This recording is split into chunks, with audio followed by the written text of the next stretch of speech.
em que vamos falar de partos gêmeos. Vamos chamar Vanessa Neves, Cristina Costa e Stuart Fishbein novamente. Again.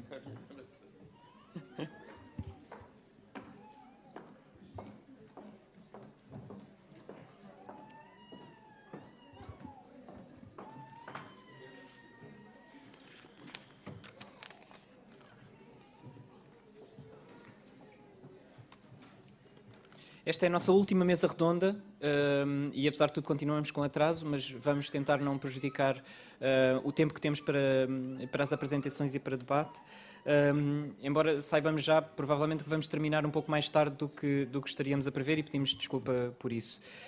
Vou passar a palavra, então, a Vanessa Neves, que é psicóloga, é casada e é mãe de gêmeos e vem-nos falar da sua experiência. Obrigado. Boa tarde a toda a gente. Em primeiro lugar, 2 pontos iniciais. O primeiro, obrigada. Eu adoro falar sobre o meu parto e, portanto, ótima oportunidade. E em segundo, ele foi-se embora, mas faça a pressão que quiser com o tempo, eu sou mãe de gêmeos, portanto eu aguento. Eu costumo dizer que os meus filhos, bem, um deles foi muito desejado, o outro aconteceu por acidente. E eu tive muita sorte, não na equipa médica, e eu já lá vou, mas tive muita sorte porque eu não demorei tempo nenhum a engravidar. Eu decidi e engravidei. Portanto, eu acho que o parto foi uma consequência disto também. Na verdade, eu tive uma gravidez, foi de choque. Eu quando soube que estava grávida de gêmeos, eu fiquei em choque. Passados 5 anos ainda estou. Eventualmente passa um dia, ainda não passou.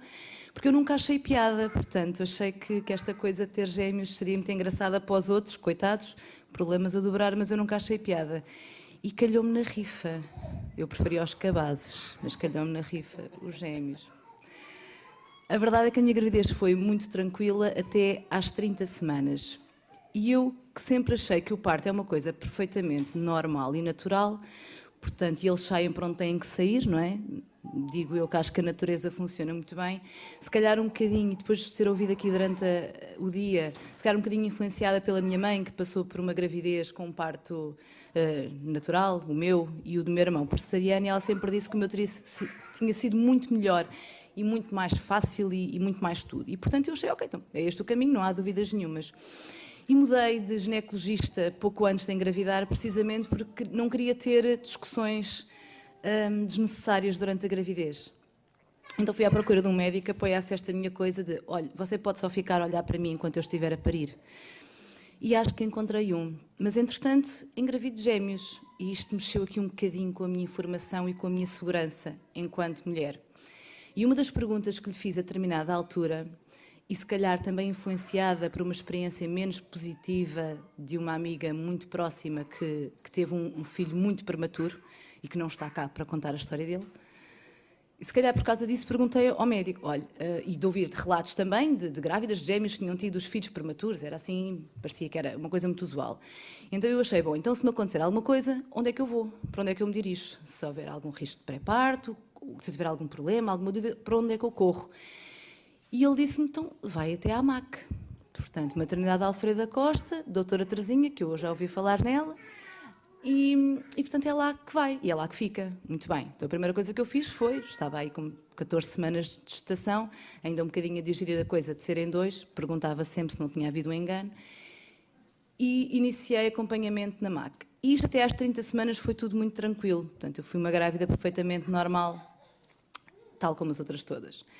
Às 30 semanas eu passei por um período de internamento, porque aparentemente os meus filhos acharam que poderiam nascer naquela altura e, portanto, eu sou internada com colo curto, dilatação, contrações frequentes, levei ali umas injeções para os pulmões deles e a única noite em que eu tive efetivamente dúvidas em relação ao que quer que seja durante a minha gravidez foi a primeira noite que eu passei internada, porque eu passei a noite toda com contrações ritmadas de 10 em 10 minutos e achei que não devia chamar ninguém porque não queria que ninguém me tocasse. E os meus filhos, felizmente, são bem mandados. E eu, nessa noite, estávamos a 26 de fevereiro e eu disse-lhes, meus amigos só têm autorização para nascer a partir de abril. E os tipos só nasceram a 7 de abril, portanto, eu acho que a coisa não começou mal de todo.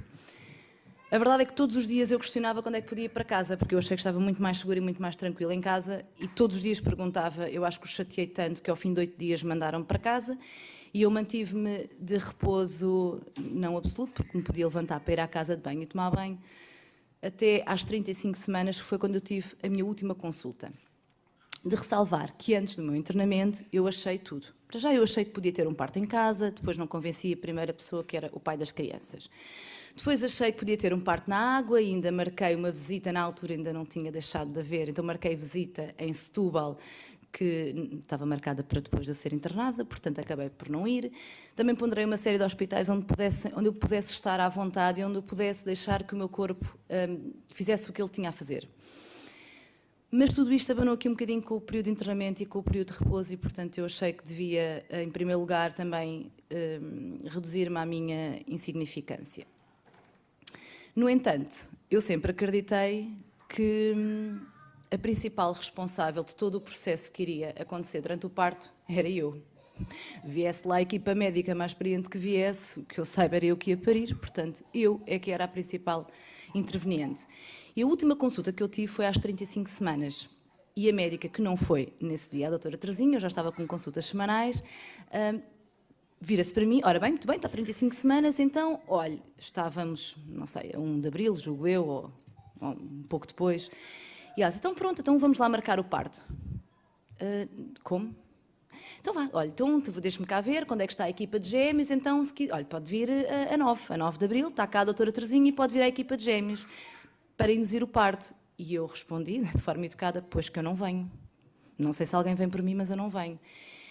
E ela pergunta, mas não vem porquê? Eu não venho porque, a menos que eu esteja em trabalho de parto, não faz sentido eu vir para o hospital. Então, mas não... Aqui eu achei, ok, ela vai fazer aquelas expressões todas típicas, e o risco, e os gêmeos, e blá, blá, blá, não sei mais o quê. E ela pergunta-me, então, mas não está farta de estar grávida? Não. Efetivamente, eu nunca estive farta de estar grávida. Portanto, isso nunca, ainda que tivesse passado 5 semanas inteirinhas deitada, em que só me levantava para ir à casa de banho e tomar banho, e todos os dias já agora pintava as unhas de uma cor diferente. E se alguém passou por um período de repouso sabe que isto é uma chatice. E, portanto, não, eu cansada de estar grávida não estou. Estou é cansada de estar na cama. Se puder fazer a minha vida normal, está tudo ok. E ela, não, já pode, 35 semanas está bom, já pode, eles estão bem, portanto pode fazer a sua vida normal. Então pronto, está tudo bem, obrigada, até um dia. E ela ignorou-me e começa a falar apenas e só para o meu marido, que eu achei que de repente estava grávido por mim. Ou que disse, olha, então se não dá jeito, dia 9, não dá jeito. Que tal dia 13? Olha, eu respondi do outro lado a dizer adeus, olha, eu estou aqui e também não dá, eu também não venho. E ela ignorou toda a restante conversa, que eu já não fechei a relatar, porque eu também passei a ignorá-los, passou-se entre o meu marido e a médica, porque parecia que eu não estava a ser importante no meio do assunto. Entretanto, ela termina a consulta com bom, então já sabe, tem alta, pode fazer a sua vida normal, também, olha, se não vem dia 9 não há problema, visto que tem consulta com a doutora Terezinha dia 10, ela já não a deixa sair. Eu pensei, isso é o que nós vamos ver. Mas os meus filhos, que são crianças inteligentes, eu não sei se referir, eles nasceram dia 7, portanto, eles devem ter pensado, espera lá, que é melhor evitar aqui confrontos de titãs nesta altura. Apesar de eles nasceram na madrugada, dia 7, eu acho que aquilo que eu vos quero transmitir é que, apesar de nós estarmos aqui, eu já ouvi vários relatos, a importância dos médicos, das equipas de saúde, transmitirem informação e segurança às grávidas, eu acho que, acima de tudo, nós, mulheres, temos que estar muito bem informadas e temos que querer procurar informação e temos que estar conscientes e com força nas nossas decisões, porque o primeiro passo que nós tomámos e que foi a decisão de ter um filho foi nossa, e não fomos consultar ninguém. Eventualmente a pessoa que fez connosco, mas não fomos consultar mais ninguém. Portanto, eu informei-me muito e li muita coisa. É certo que muita informação poderá não ser fidedigna. Eu já disse que tenho gêmeos.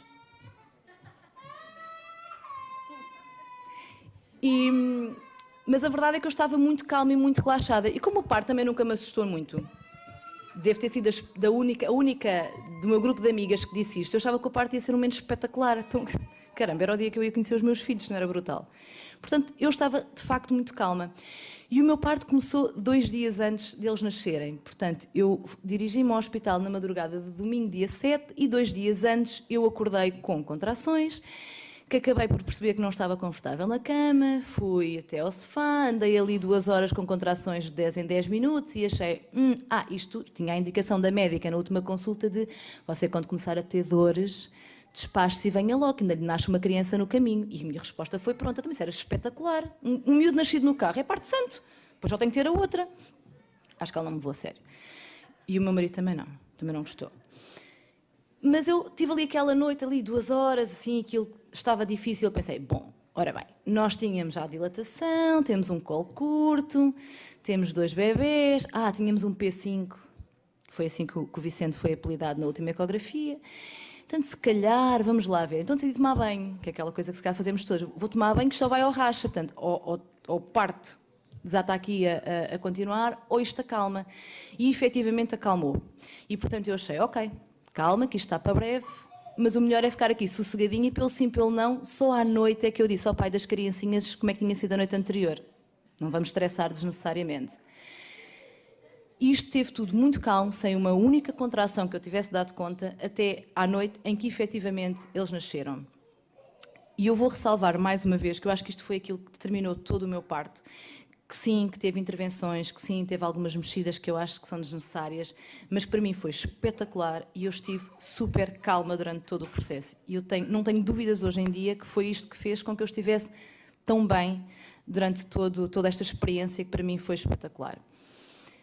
Quando eu comecei em trabalho de parto, eu acordei com a sensação de um balão a arrebentar na barriga, sem nenhuma dor, sem nenhuma perda de líquido nenhum, e achei, já agora vou à casa de banho, estávamos à meia da noite. E eu acordei às 3 da manhã assim. E fui à casa de banho e percebi que tinha ali uma manchinha. Eu, bom, ou estou incontinente, o que também era possível naquela altura, ou se calhar há aqui qualquer coisa. E achei que pelo sim, pelo não, mais valia acordar o pai das criancinhas. Mas também lhe disse, olha, tem calma, está bem, eu não tenho a certeza, ou isso ou estou incontinente, portanto, fica a dormir mais um bocadinho, que eu vou tomar banho e arrumar a cozinha. E qualquer mulher entende isto, não é um pormenor importante. E assim foi, eu fui de facto arrumar a cozinha primeiro, fui tomar banho, aquilo começou ali um bocadinho a apertar, depois entretanto fiz aquele papel de pessoa super controlada de verificar as contrações, o intervalo das contrações, que desisti porque me esquecia sempre qual tinha sido os minutos que eu tinha visto anteriormente. Achei, vou comer, não é? Aquelas coisas todas depois não nos deixam no hospital, então eu vou comer. Não comi nada porque não tinha vontade nenhuma, portanto achei que devia respeitar. E dei entrada no hospital com muita calma. Da entrada no hospital às 4h30 da manhã. E quando eu digo muita calma, é efetivamente muita calma, porque quando eu entrei na urgência, antes de me dirigir à urgência, virei-me para trás e perguntei ao Nuno, o pai das crianças, olha lá, de quantos em quantos minutos é que eu estou com contrações? E ele diz 3 em 3. E eu disse 3 em 3. E só depois é que percebi, bem mais tarde, 3 em 3 era parte de trabalho efetivo, isto estava porreiro.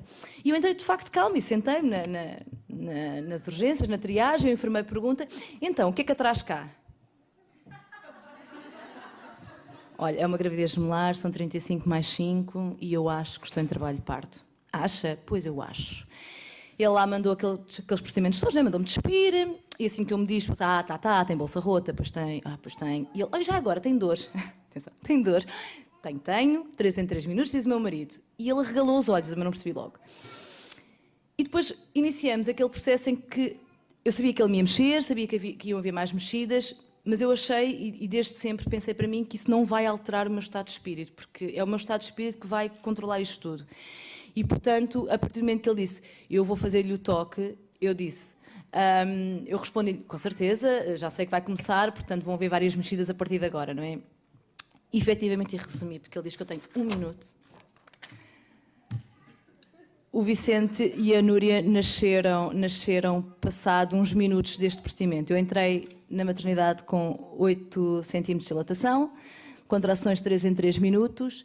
Tive uma mexida quanto a mim desnecessária da parte da médica, porque tinha umas membranas não sei o quê, e eu confesso que fui um bocadinho mal educada, e eu acho que todas as mulheres a parir têm ordem para ser mal educados com os profissionais que magoam as pessoas, porque nós não estamos lá para nos enfiar em coisas, estamos lá para nos tirarem as coisas. E, portanto, eu acho... Não concordo. Portanto, eu acho que é isso. E depois enviaram para o bloco de partos, para o bloco operatório, por ser uma gravidez gemelar. E assim que eu entrei, eu acho curioso, de facto, acho que há uma nuvem de medo no parto. Não é? Eu entrei bem disposta, um bocadinho dorida, porque a estúpida da médica tinha mexido. Perdão aos médicos presentes, mas aquela foi um bocadinho bruta. E ele, quando eu entrei de maca, ele diz bom dia. E eu respondo muito bem disposta, bom dia, então, está bonzinho? E ele, você está muito bem disposta. E eu pensei, então, mas não é testar, eu vou conhecer os meus filhos. Isto não é o melhor dia da minha vida? Claro que é, portanto, claro que eu tenho que estar bem disposta. A verdade é que eles nasceram para aí 10 minutos depois de eu entrar. O Vicente nasceu logo também, era um P5, lembram-se de um P5. E dos pormenores interessantes durante aquela, não sei quanto tempo tive no bloco de partos, mas os pormenores interessantes foi o enfermeiro a ajustar a minha maca e pergunta, estavam assim? E eu, claro que não estava, e pergunta, se me puder levantar um bocadinho mais, e ele, não era para si, era para a médica. E eu voltei a questionar, mas é ela que vai parir, é ela que vai parir.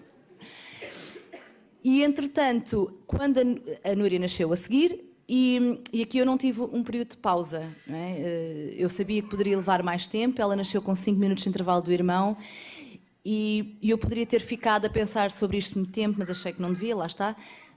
Ela nasceu sem qualquer contração, ela nasceu com total ajuda médica. A médica orientou totalmente para ela encaixar, apesar dela estar cefálica, e ela nasceu comigo a fazer força, mas sem qualquer contração. Portanto, eu também percebi, eles tinham que se despachar, porque eles tinham uma senhora que precisava de forceps no corredor. E isto são aquelas coisas que na hora eu já não tinha capacidade para discutir, mas também decidi que não ia discutir, não ia abrir essa discussão. Porque é que para mim nunca foi hipótese outro parto qualquer? A minha única certeza era o primeiro gêmeo tinha que estar cefálico. Eu sabia que aí eu tinha todas as armas para lutar com quem quer que fosse. A partir do momento que o Vicente encaixou, para mim a discussão acabou. Ia ser um parto cefálico, ponto final. E que foi. E, portanto, nem sequer esteve em cima da mesa. Indução estava fora de questão também. Eu já tinha ouvido coisas horrorosas e depois achei que todo o processo deveria ser o mais natural possível. Aliás, não é? Se eu tinha engravidado de forma natural, todo o resto também deveria ser. A verdade é que eu poderia guardar algumas más experiências de coisas que foram um bocadinho menos boas, mas foi excepcional a minha experiência e eu adoro partilhá-la com as grávidas, porque normalmente é assunto tabu, não é? As amigas quando, não, que horror, é horrível. Não, não é. Pode ser maravilhoso e espero que toda a gente tenha sempre a visão de é o melhor dia, é o dia que nós os conhecemos realmente. Obrigada.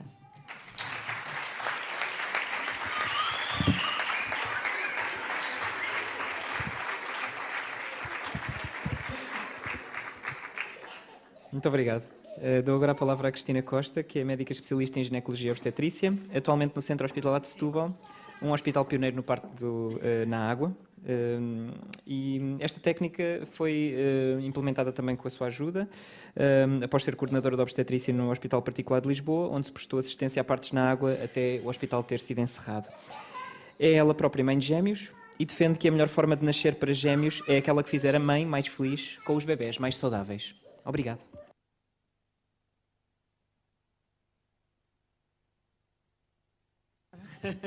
Se possível. Ora bem, quando me convidaram para fazer uma palestra sobre gêmeos, eu que tenho colaborado com esta equipa desde o início e que vamos falar sobre alguns procedimentos científicos para pessoas que habitualmente são pais, demorei uns segundos a pensar e depois percebi, está bem, pelo menos aqui a minha experiência conta. E realmente, deixem-me apresentar-vos o Raul e o Ricardo. Aqui têm uns 15 dias de vida. E estes bebés são uns bebés que demorei muitos anos e muitos tratamentos a conseguir. E quando os consegui, notei as dificuldades que as grávidas têm, que é arranjar um obstetra que as siga da maneira como elas querem. Eu não era propriamente o caso de seguir a gravidez, porque eles eram gêmeos falsos, era uma gravidez perfeitamente normal, e meti na cabeça que aquilo ia correr lindamente até ao fim, portanto não queria saber da vigilância da gravidez. Mas eu tinha que arranjar alguém que me fizesse o parto. E, portanto, os meus colegas, pura e simplesmente, saltaram todos fora, porque borraram-se de medo, literalmente, em mexer na colega. E o que é que aconteceu? Eu queria parir em casa para mim era o Hospital de Setúbal, que era onde eu sempre trabalhei, e, portanto, com as pessoas, minhas amigas, as pessoas que me conheciam, e o único médico que me conseguiu seguir é um palestiniano da faixa de Gaza, árabe, homem, está bem? Portanto, que é o Dr. Shadi Abu Shab, e ele, está bem, eu faço o parto, sim, valente. Mas, para ele, o parto era cesariana e ponto final, parágrafo. E há uma altura na gravidez que o meu marido me perguntava muitas vezes, então, já fizeste a mala? Eu, não, eles não vão nascer prematuros. E ele ria-se. E todas as semanas, a partir de uma determinada altura, ele fazia-me esta pergunta: já fizeste a mala? Não, eles não vão nascer prematuros. E realmente aguentei-os até às 37 semanas, porque eu já não conseguia respirar. Porque eu sou aquela mãe que vocês nos livros dizem que é mãe idosa. Não, não é. Era uma velha provecta. Portanto, que já tinha ultrapassado todos os limites do bom senso. Sou hipertensa. Ficava sem respirar nas últimas semanas e, portanto, tolerei que marcasse o parto às 37 semanas. E nessa altura foi uma cesariana, porque eu tenho ali o pequenote que de 2 em 2 dias conseguia dar a volta por cima do irmão. E 2 em 2 dias ou estava cefálico ou estava pélvico. Às 37 estava pélvico. Não foi muito bem isso que decidiu a questão. Eu consegui, alguém lá em cima me ajudou a ter um dia de parto em que estava o meu obstetra de serviço, estava a anestesista que eu queria de serviço, porque a única que se atrevia a fazer uma epidural com uma fratura de coluna, como eu tenho aqui, com 2 placas e 4 parafusos, e estava aquele que iria ser o pediatra dos meus filhos, e que eu sabia como ele trabalhava. E eu o que é que fiz? Fiz como as outras grávidas, não é? Fui à net e procurei um vídeo das cesarianas humanizadas. Que eu odeio o nome, mas vi um vídeo muito giro e enviei a todos eles e eu disse: eu quero uma cesariana assim, portanto, amanhem-se. Essa cesariana tinha que ter o contacto pela pele com os 2, não era só com um, e ela tentou a epidural e conseguiu, muito obrigado, realmente aquela mulher foi um espetáculo, e consegui fazer contacto pela pele dentro do bloco operatório com 2, portanto isto é possível fazer com 1 ainda com mais facilidade, com o meu marido a assistir, e eu acho que deve ter sido a maior festa daquele serviço, daquele bloco de partos. Foi maravilhoso, independentemente de ser uma cesariana.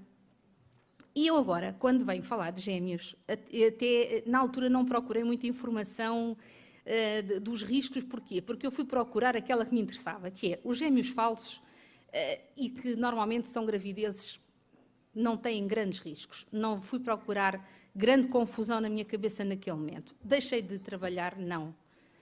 Ao contrário, eu consegui trabalhar até às 30 semanas, levezinho, fazia umas consultinhas, deixei de fazer urgências, deixei de conduzir porque a barriga batia no volante e eu não chegava com os pés aos pedais, mas mantive uma atividade calminha e, portanto, consegui às 37. E aí era porque já não respirava mais, porque senão eu tinha lá ido mais tempo. O que acontece com os gêmeos, agora só por curiosidade, se eu avançar para a frente,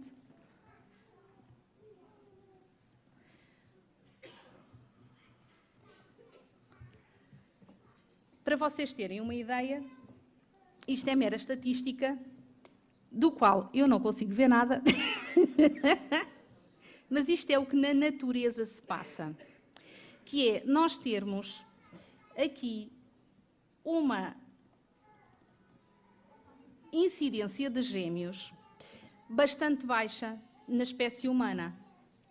Portanto, há algumas variações. Eu aqui, quando comecei a ver, a procurar informação de alguma confiança para vos trazer, eu apercebo-me da dificuldade. Eu, como médica, em que estudei por livros, porque não havia internet, não havia computadores, não havia nada disto, não é? Era pelos livros e éramos ensinados pelos colegas.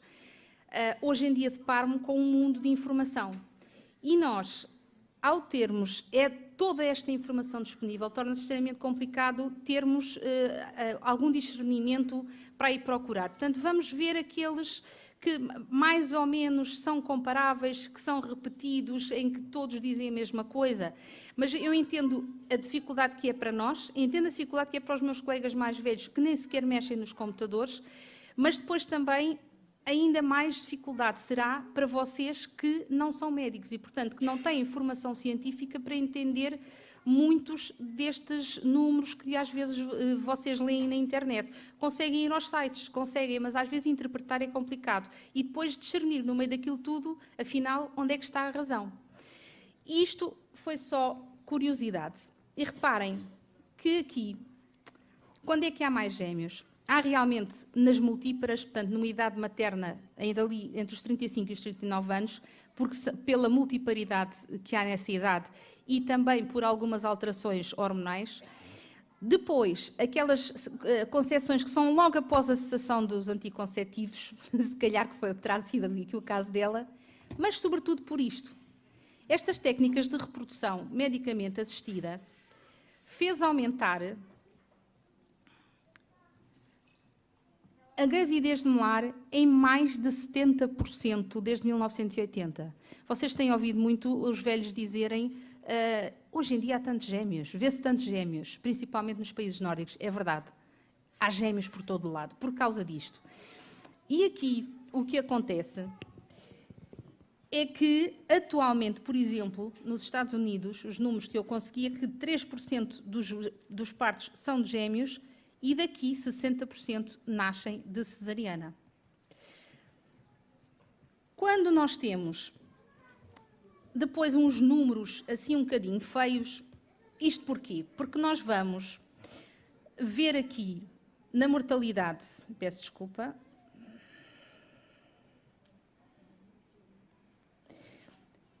quando vemos aqui estes números de mortalidade um bocadinho mais elevada em relação aos gêmeos únicos, nós também temos que pensar que está englobado nestes números não só as mulheres que têm, são saudáveis, que são jovens, mas também aquelas que têm patologia. E hoje em dia, nos gêmeos, o que é que nós temos? As mães com infertilidade, as mães com idade, e com idade vem a patologia, vem as hipertensões. Portanto, vem muita patologia associada àquelas mães que aí sim vão aumentar todas as complicações que advêm nos gêmeos. Se repararem, há um pormenor que a morbilidade e mortalidade do segundo gêmeo é ligeiramente maior. Aqui será do parto em si, será da inexperiência das equipes médicas que fazem o parto, será do próprio gêmeo. Quando vocês leem os estudos, o certo é que estes números realmente existem e são bastante consensuais. É óbvio que temos um aborto espontâneo bastante mais frequente. É óbvio porque há mais malformações congénitas e, portanto, também numa gestação inicial é mais provável haver malformações e, portanto, nas gravidezes gemelares e, portanto, daí o aborto ser mais frequente. Agora, a morbilidade materna vai aumentar. É claro, é assim, só quem não teve uma barriga de gêmeos é que não entende que a morbilidade vai aumentar e muito, está bem? Portanto, qualquer mulher com um único bebê vai ter um aumento do líquido que circula no seu corpo, vai haver um aumento do líquido no espaço intervascular e, portanto, isso só por si é complicado. Nos gêmeos, isto, se não é a dobrar, será quase e, portanto, muito mais probabilidade de haver um nível hormonal também muito mais elevado com algumas hormonas e, portanto, levar a todas estas patologias. Agora, isto é o que vai complicar tudo. É que é verdade que 50% dos gêmeos vão nascer prematuros. Agora, espontaneamente ou porque são induzidos prematuros por problemas que existem? Não consegui encontrar aqui realmente números que me justificassem. Esta é a verdade. E se 50% dos gêmeos vão nascer prematuros, é claro que eles vão ter maior morbilidade e mortalidade. Portanto, e se isto acontece porque o útero espontaneamente vai tentar contrair quando atinge um tamanho de determinadas dimensões, por exemplo, quando chega às 30 semanas, é provável. Mas também, se há... Aqui estão englobados todos, portanto, incluindo os gêmeos monozigóticos, ou seja, os gêmeos verdadeiros. Esses são extraordinariamente complicados nas gravidezes e nos partos e, portanto, estando aqui também incluído, são situações que vão aumentar este número em muito. Portanto, há que distinguir aqui as situações e aquilo que a ACOG, os americanos agora indicam, é que é o próprio obstetra da mulher que deve indicar qual a melhor via de parto para a sua paciente. Isto, para mim, diz-me muito em relação à postura da ACOG e não só em relação a estes partos. Para mim, pode ser um indício de que eles finalmente estão a perceber que cada mulher é única. Existem guidelines. As guidelines para mim, e os protocolos que se criam nos serviços servem para uma coisa, servem para podermos fazer bem a muita gente sem prejudicar muita gente. Portanto, há uma orientação, a tal evidência científica, e nessa altura, então sim, nós podemos criar determinadas atitudes que, se nós aplicarmos a todas as pessoas, irão ser boas, mas cada pessoa é única e, portanto, cada mulher tem que ser avaliada e deve ser tratada ela e não o conjunto. Não é fazer porque é o mais correto para 50 mulheres, mas aquela é única, aquela pode ter uma patologia diferente, pode ser uma mulher diferente, ter uma maneira diferente de ver as coisas e necessitar de uma atitude diferente. Portanto, aqui tem que ser determinado, obviamente, pela posição dos fetos, pela facilidade da monitorização cardíaca fetal e pelo estado da mãe e dos fetos. Portanto, mulher saudável, que entra em trabalho de parto espontâneo. Se nós confirmamos que a idade estacional, confirmar, obviamente, sempre se são gêmeos falsos, se são gêmeos verdadeiros, como é que eles têm duas placentas, se é apenas uma. Portanto, confirmar na altura do parto, avaliação do bem-estar, apresentação, o que é que neste momento mais ou menos me pareceu consensual. E digo mais ou menos me pareceu de entre todos os números que encontramos. Nos gêmeos em que ambos estão cefálicos, não há grande discussão. Eles realmente são bebés que têm grande probabilidade de nascer de parto normal. Aqui são 40% a 45% do total dos gêmeos que se apresentam nesta situação. Portanto, estes à partida não nos devem causar problema e, portanto, não deverá haver uma contraindicação. Quando o primeiro gêmeo é não cefálico, e isso acontece em cerca de 20% das situações, será que devemos fazer sempre a cesariana? Ela realmente está indicada, porque há aqui a situação que é descrita, de haver o encravamento depois das duas cabeças. Portanto, a cabeça, se o primeiro tiver pélvico e descer, poderá ficar a cabeça encravada com a cabeça do outro. Parece-me aqui bastante consensual. Se falarmos de bebés muito pequeninos, já há alguns estudos que já contradizem. E depois, quando o primeiro é cefálico e o segundo não é, por exemplo, um bebé pélvico, e acontece nesta percentagem, depois aqui é discutível. Abaixo de 1,5 kg, acha-se que realmente o bem-estar dos bebés é muito melhor, portanto, tem uma menor morbilidade, menor mortalidade, se forem extraídos de cesariana. Isto é para quem nunca fez uma cesariana de grandes prematuros. As cesarianas de grandes prematuros em que não haja grande trabalho de parto, os úteros são espessos e, portanto, é extraordinariamente difícil tirar estes bebés sem os prejudicar também. Portanto, a cesariana em si também pode ser prejudicial e, portanto, já há alguns estudos que indicam que talvez seja melhor para eles nascerem de parto vaginal, sem mexidas e, provavelmente, isso poderá trazer algum benefício. Entre os 500 e os 750 era consensual realmente a cesariana. Quando são bebés com um peso superior a 3,5 kg, aqui podemos pôr em dúvida, lá está também, porque pelo tamanho, se sai o primeiro, o segundo provavelmente também sai. Mas aqui pode-se pôr a probabilidade de ser uma macrosomia e aí a dificuldade do parto. É discutível. Não, eu aqui daí ter posto as duas situações. Quando são bebés com um peso perfeitamente aceitável, aqui, se o segundo gêmeo é mais pequeno, parte vaginal do primeiro não é discutível, mas depois é seguido de uma extração pélvica do segundo bebê. Se é maior, por que não manter a mesma situação? Já aqui falámos, no caso dos pélvicos, portanto, também é possível, mas pode-se pôr a hipótese de fazer a cesariana no segundo gêmeo. E isto leva-nos a outras considerações, que é depois termos um parto combinado. Até que ponto é que isto é saudável mentalmente para uma mãe, fazermos um parto vaginal e a seguir acabarmos numa cesariana? Aqui há algumas situações, é muito importante vocês ponderarem, enquanto estamos a fazer um parto, sai o primeiro bebê e o outro, de repente, que estava também de cabecinha para baixo, muito bem comportado, apanha-se com um espaço imenso. E ao apanhar-se com um espaço imenso, ele pode dar uma cambalhota. E 20% deles fazem isto. Portanto, acabamos por ter que fazer uma extração pélvica do segundo. Se nós considerarmos que, muitas vezes, não conseguimos fazer essa extração pélvica e, portanto, cerca de 4% acabarão realmente necessitarão de cesariana.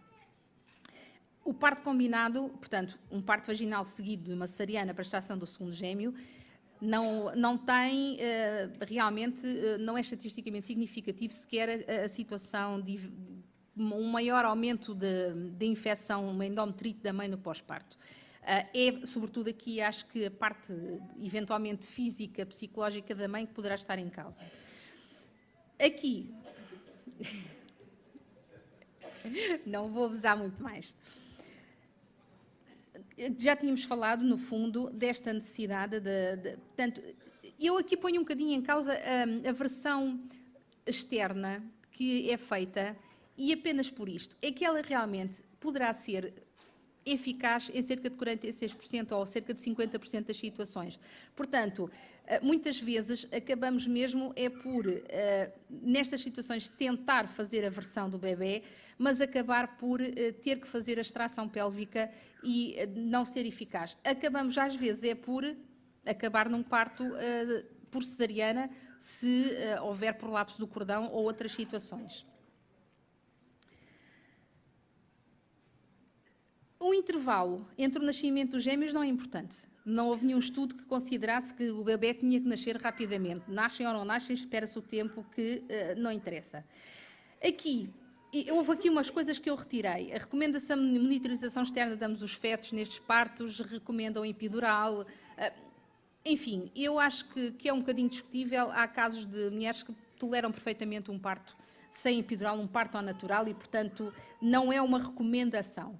Lá está, mais esta, recomenda-se os partos gêmeos em bloco operatório com capacidade para cesariana de emergência. Está bem, dá jeito, mas, apesar de tudo, também não é uma coisa que seja absolutamente necessária, desde que sejam partos, como eu digo, bem programados, e estamos a falar de partos em mulheres saudáveis, jovens, com bebés que estejam bem. A patologia aqui é patologia e, portanto, deve ser tratada individualmente como tal e, portanto, são pessoas que devem ser mais individualizadas, mais este tratamento, tanto delas e como parte dos bebés.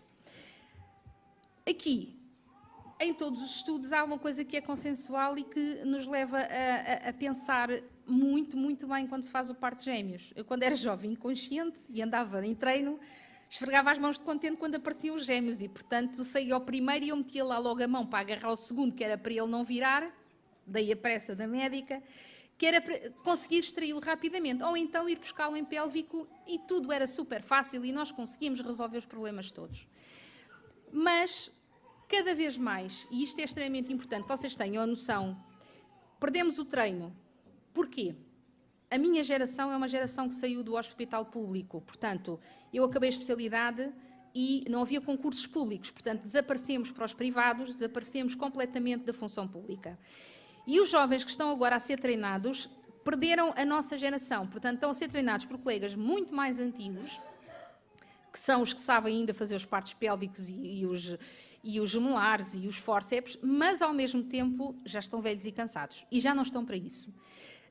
Já ninguém lhes paga para estar a formar estes miúdos que dão uma trabalheira e cansam. Os internos cansam-nos, dão trabalho. E precisam de ensino, porque os médicos aprendem com outros médicos. E o problema é que, neste momento, ao sair aquela geração dos mais velhos, porque estão na idade da reforma e na idade de não fazer noites, de não fazer bancos, estamos a ficar com uma geração extraordinariamente jovem a formar outros jovens. Geração que não tem experiência nos fórceps, geração que não tem experiência nos pélvicos, geração que não tem experiência nos gemelares. E, portanto, se nós não sabemos, não devemos fazer. Isto é sagrado em medicina. Portanto, não vamos fazer mal àquele doente. E agora, onde é que está o treino? O nosso Serviço Nacional de Saúde, neste momento, está a passar por uma fase em que vai ser muito difícil dar a volta, e isto é muito importante que vocês percebam, a maneira de funcionar dos serviços, neste momento, dos hospitalares, porque nem os jovens têm grande capacidade para ter treino. Agora, eles são fantásticos de uma coisa, eles realmente andam ao pé de nós, têm um mini computadorzinho no telemóvel, aquilo, olha, vê lá aí qual é o guideline de não sei, isto é super fácil e eu adoro trabalhar com eles, mas o problema é quem é que os vai formar. E como é que vamos passar este gap geracional que se criou aqui? E se não houver treino, como é que nós vamos conseguir desenvolver estas situações que são partos, que são realmente excepcionais, em que há poucos, em Santa Maria tiveram 20 e poucos partos. Eles neste momento acabam a especialidade e sabem quantos partos pélvicos é que eles têm que ter feito ao longo dos 6 anos da especialidade? 5. Isto não ensina ninguém. Portanto, aqui é que fica a nota principal, não é no que é normal. O que é normal e isso não nos assusta. O problema é aquilo que é excepcional, aquilo que nós só vemos de vez em quando, que vai assustar o médico porque nunca o fez, porque nunca viu e porque os médicos são treinados para a patologia. São treinados para o risco, são treinados para ser chamados quando a enfermeira não consegue resolver. As parteiras fazem os partos normais, mas o resto somos nós. E, portanto, chegamos ao fim da formação, muitas vezes nunca vimos um parto natural. E as doulas dizem-nos isto. Sou a única que estava naquele bloco em que já tinha assistido ao parto natural. Mais ninguém tinha visto nenhum. E é isto que tem que ser mudado. Agora, tem que ser mudado pelas mulheres? Também digo que não. Mas é a vossa pressão que pode levar a voltarmos a ter uma atitude nos hospitais que é diferente. E o Hospital de Setúbal tem isso mesmo. Quando começou o parto na água, começou por pressão das mulheres e continua com atitudes muito bonitas de o pai assiste à cesariana, o pai faz contacto pela pele durante a cesariana enquanto a mãe está a ser operada. Porquê? Porque as mulheres as foram chateando e, portanto, aquilo que era raro começou a tornar-se banal e começou a tornar-se extremamente bonito assistir a muitos partos naquele hospital. Mas isto deve-se ao trabalho de muitas mulheres que aqui estão. E obrigada.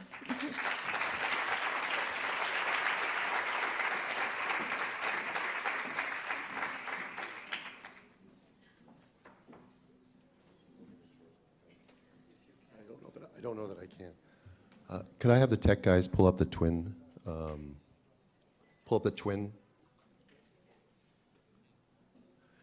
And before I start, I just want to thank the tech guy and the 2 translating guys. I think they did a great job. And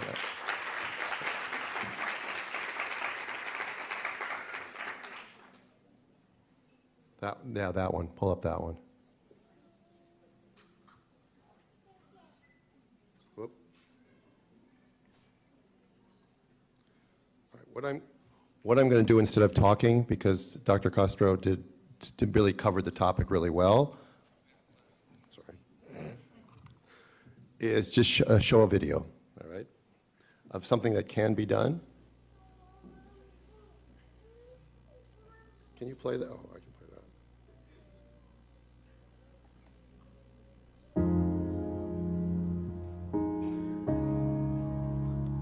Lindsay is a prima gravida, having her first baby. She went into labor at 35 weeks and 5 days.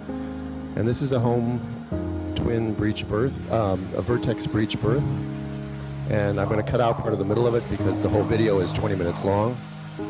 So I'll let you just get a sample of some of the things that I get to do once in a while, and some of you in this room get to do once in a while.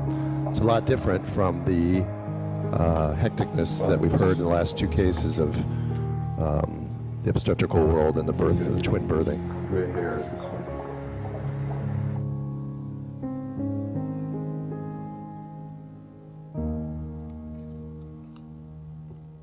Rather than giving more statistics and stuff, to just show you that this isn't for everybody. Like home birth, as I've said before, home birth isn't for everybody, but informed decision making is. And the one thing that I'd like to leave, the last thought I'd like to leave, is that when you call people high risk, when you label them high risk, are we actually making them high risk just by calling them that? Because, well, you've seen a lot today about things that can be done. People who are naysayers would say, should it be done?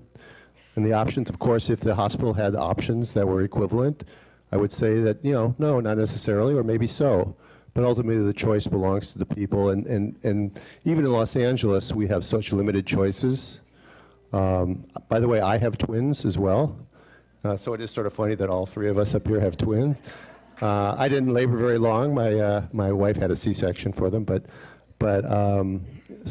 it can be done. And this woman had made an informed decision to do it this way, and she made it just far enough. I mean, usually I cut off as 36 weeks, but for 2 extra days at 35 and 5/7, I wasn't going to say no. And if either one of those babies had needed some extra assistance, we'd call an ambulance. We're literally 6 minutes away from a hospital, and they would have been at the hospital. But she got the birth that she wanted in the room that she wanted, in the way that she wanted. And that's sort of what I wanted to show it as we end the conference today.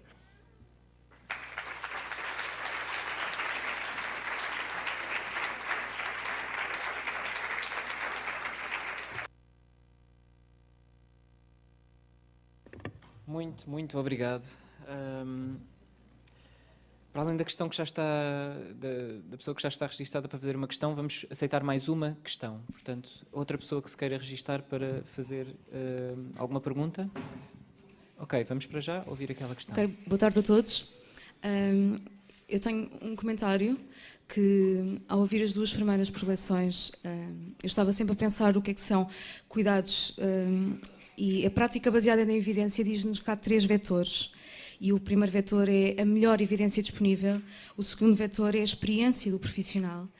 E eu sinto que em Portugal o terceiro vetor é muito relegado para o segundo plano, que é a pessoa, o utente que está à nossa frente e os seus valores.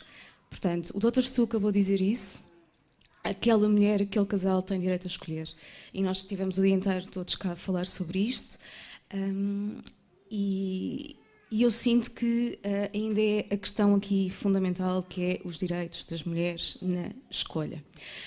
Posto isto, e como o Dr. Stu tem uma prática um bocadinho diferente e acompanha mulheres que fazem escolhas diferentes, eu ia-lhe fazer a pergunta sobre como é, não é só como é acompanhar, mas quantas pessoas estão a acompanhar um par de gêmeos, por exemplo. Como é que é formada a sua equipa, porque também há muito desconhecimento dessa área, sim, e do acompanhamento em casa. Obrigada. Há mais alguma questão? Podemos aceitar mais uma? Ok, muito bem. Vamos passar então a vossa palavra.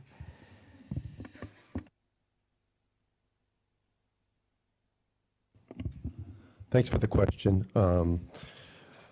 In that thing, if you've ever read any of Michel Odent, he'd be laughing hysterically that we had 7 people in the room when the baby was born. But the way I figure it out for a singleton mom, I never go to a birth by myself because I can't do what midwives can do. So I work as a collaborative team. So I have one midwife and me, and almost always a midwife student. I have students that have had for 4 or 5 years now. They keep changing every couple of years because they graduate. And one of the women that was a student in that now is now one of the person I co-work with. So, in other words, what we'd like to do is we'd like to have one licensed person for every potential patient that we have. So for twins, I have me and 2 midwives and a student, and there was also a doula there, and then there was a photographer there, and then there was the husband there. So there were quite a few of us there. But that's sort of how I do it, because at any given time, theoretically, you could have 2 babies needing resuscitation and a mother who's hemorrhaging. So this way we have 3 licensed people for a twin. That's how I come up with the team. And sometimes we actually have more because the mother's willing to do it, and because it's a great teaching, especially for breaches. Like sometimes they'll have more than 1 or 2 midwives at a breach. And again, they'll sort of be like ninjas. They basically don't do anything. They're just sort of off in the corner watching. We tell them we'll move around very quietly. And most of my clients, because they know me, will then let people come and observe.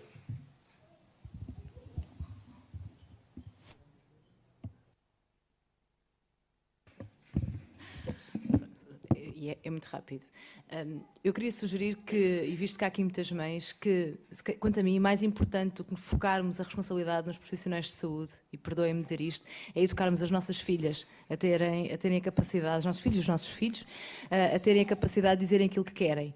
Porque, na verdade, foi isso que aconteceu comigo. Não foi melhor, mas poderia ter sido, ou poderá ser de uma próxima vez, mas eu acho que isto é mais importante. É nós educarmos a nós próprias e às nossas filhas e aos nossos filhos a dizerem claramente aquilo que querem, porque somos nós que estamos a fazer as coisas.